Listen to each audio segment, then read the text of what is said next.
Hi folks, this is Jane and welcome to my channel. It's 8 o'clock in the morning and I'm going to show you our house.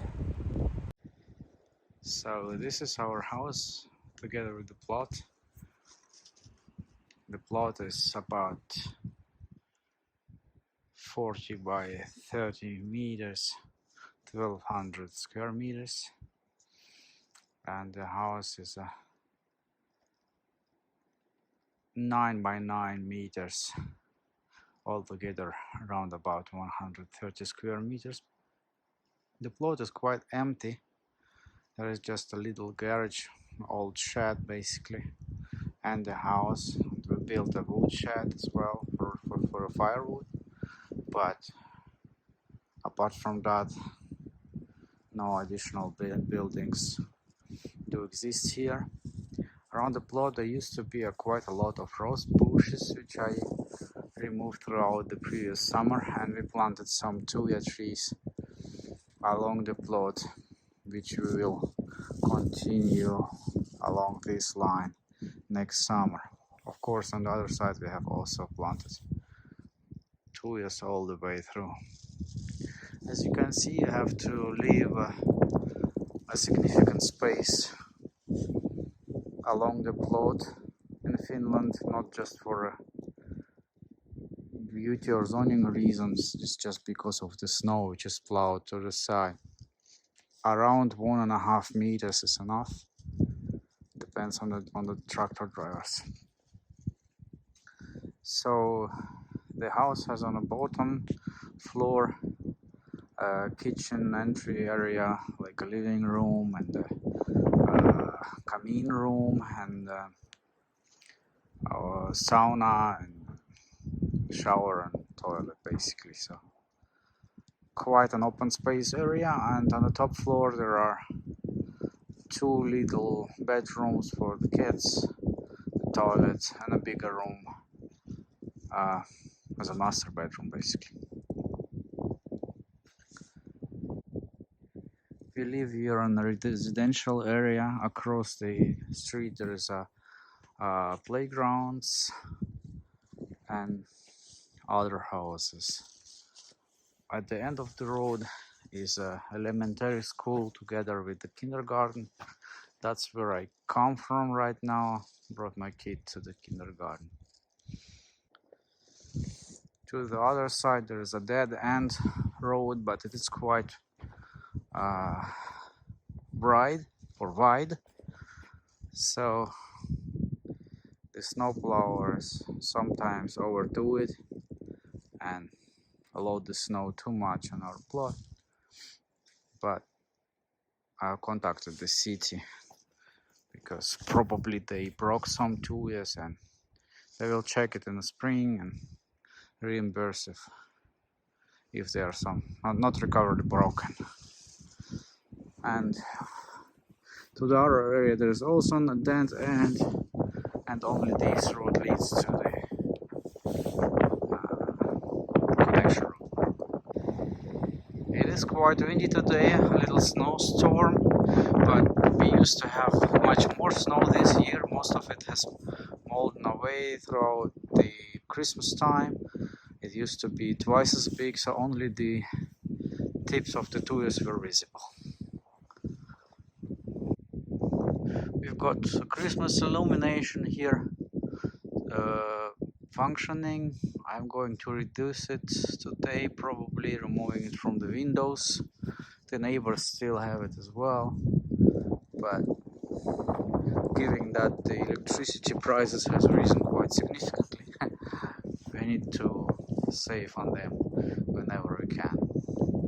This is the main entrance, and I'm missing here a roofed porch, which I would build maybe next summer or the summer after, because you just drop out into the snow into the street. It's not really comfortable. This is the driveway, wide enough to space 4 cars if you wanted to, but we have only 2. Usually people build a roofed shed over waste container. I'm also planning to do it someday, maybe next summer, but the summer is quite short. And across we have a little park which has been recently cut down to increase visibility and place for other trees. It used to be far more dense, and it belongs to the playgrounds actually. So this is all municipal grounds, allowing the children to play and also play in the woods as well, looking at squirrels and things like that. So it's close to nature. So as you can see, fences are not popular in Finland. Mostly bushes, and our neighbor cut his bushes down, so we see through his plot. So our plan is to plant some tuyas along the way as well. White tuyas, they are green throughout the whole year, right? So they look nice. So this is the window to the bathroom, and above are the children bedrooms. This is the old garage, which looks quite nicely because all the boards has been rotten, and it is on a metal frame. So one of the next projects in the next summer again, or summer after, is to push it, lift it above the ground, make a proper foundation, and then reboard the outside and change the roof structure as well. We bought this house 2 years ago from an elderly couple who was not capable to manage owning it anymore, like maintaining the grounds, the houses, and so on. And from the perspective of Finnish people, it is an old house, though it has been built like 1984. It is younger than myself. It has been completed to 1990. I don't know what they took them so long for 6 years, but as far as I can judge, they did everything themselves in the house. That's also quite common. As much as you can do yourself, you do yourself, because work is very expensive. And yeah, so for a house almost 40 years old, we paid around 170 euro price, plus taxes and stuff like that. So this garage has also a storage room, and there's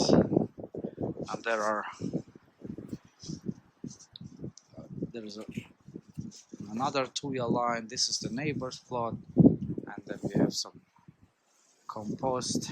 And this wood shed we built with my father last summer. Still hasn't finished here on the top, but it serves its purpose. And we may place here a little shed for the kids and some other sheds. Yeah, maybe I'll tell you later about this. And as a little bonus, the heart of the heating system of our house is the wood oven, or fireplace, or how do you call it? In Finnish it is called takka. So basically a fire oven, a wood oven. It has an extra air intake from the outside, so there is a pipe just to the outside to deliver fresh air. And it opens like this. It has a fireproof glass. Sometimes it gets black if the fire is bigger the black goes itself, burns down probably. It used to be cracked, so I replaced it with a new fireproof glass. The 2 pieces of glass like this would cost altogether 85 euro. So quite expensive one. We have a quite big opening, so it's a 40 by 40 centimeters, which is unusual. Also 40 deep, so usually the fireplaces are smaller. That's why I don't fire it fully with complete load of firewood. We would die here from the heat.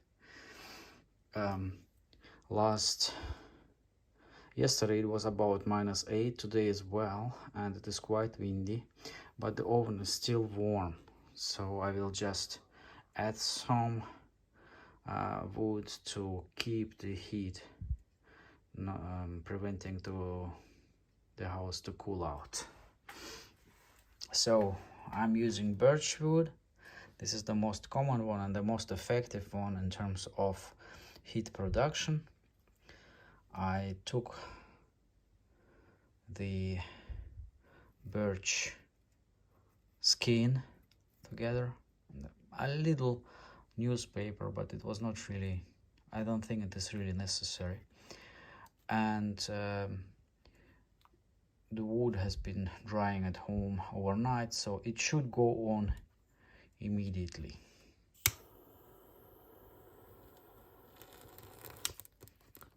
And that should be enough. These are spark protecting nets.